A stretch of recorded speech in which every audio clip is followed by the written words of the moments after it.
જાગો, તમારું સત્યાનાશ કરવા માટે આરએસએસ ના ભાજપ વાળા બેઠા છે. અમને દેશનું બંધારણ નથી જોઈતું, અમને મનુનું શાસન જોઈએ છે.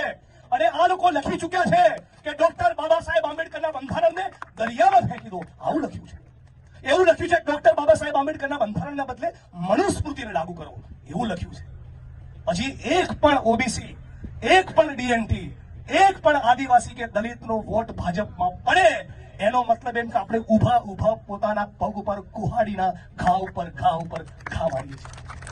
19 વર્ષના 21 વર્ષના દલિત સમાજના દીકરાઓની છાતી પર જાણે આતંકવાદી હોય એ રીતે થાનગઢમાં AK-47 ની રાઇફલથી ગોળીઓ મારી. આ તમે ભૂલી જવા માંગો છો? આના માટે અમે લડીએ છીએ.